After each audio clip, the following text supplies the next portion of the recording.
After selecting our image, whether we use the quick select tool or using the select subject magic that's in Photoshop CC, the next step was to refine these edges. If you have complex edges, there's only so much you can do using the selection tools.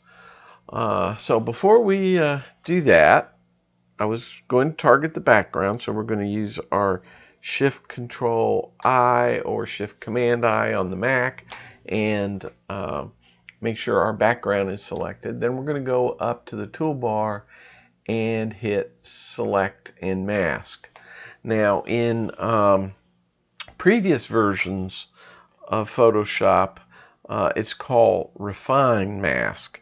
It's similar, but when they did the Select and Mask, one of the things they did, which I appreciate here, is they included the quick selection tool, lasso tool, so you could go in and adjust the mask before you start refining the edges. So what you're seeing now is a black on white, and there are several views that you can do. The one that I use the most is the overlay view, which looks suspiciously like the quick mask, but it lets me see what is being masked in and masked out pretty quickly. I do go over to the black on white to take another look at the edges. It's a little harder to work with, but you can see the progress you're making easier on it. So let's start here with the overlay mode. And the first thing to do is this tool right here, the Refine Edge Brush. That's pretty much the magic here. And all you do is paint your edges. So let's start here on this pretty complex mane here. And I'm just going to go right down this edge. When I stop, you'll probably get a little twirling that it's doing its thing. It takes a little time. Go down this edge.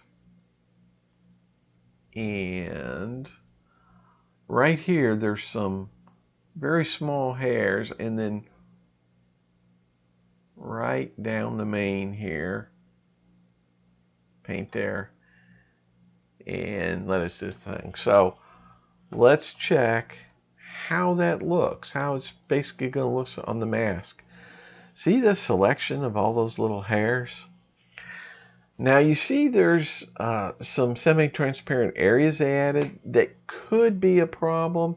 It depends on what your background is going to be, but I'll show you a way to adjust those also. So let's go back and let's finish the job here. I'm going to make this a little smaller and go along the smaller edges.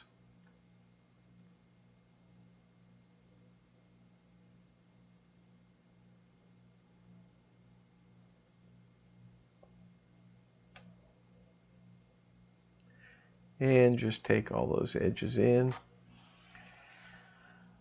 and let it do its thing. Now one thing here, you notice that it kind of messed up here and got part of the lip. I could correct it here, or I could correct it later on the mask. So let's go ahead and we use the brush tool.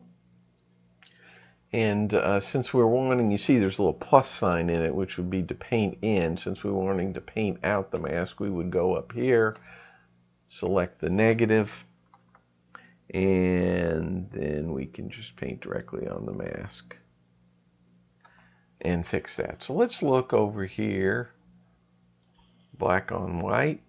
Boy, that looks pretty good.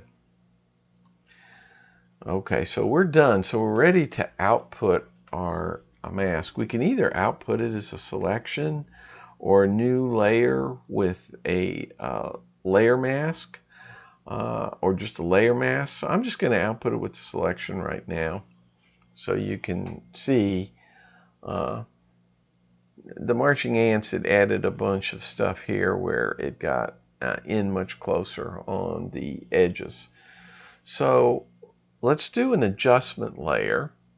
Since we've got the background selected, we can do layer, new adjustment layer, and let's do exposure. Now we will be able to take the exposure down or darken out the background. Okay, so look at that. That came out pretty good. You can see all the individual hairs. Let me zoom in on that. See the individual hairs against that background, which makes it look a lot more realistic, like you took it in a studio with a black background. Okay, so that is the select and mask tool, which is usually what I do for masking. I go in with my quick selection tool, or now I use select subject a lot. Then I go into my select and mask, and then when I come back out, I have a selection or a mask I can work with and apply my adjustments.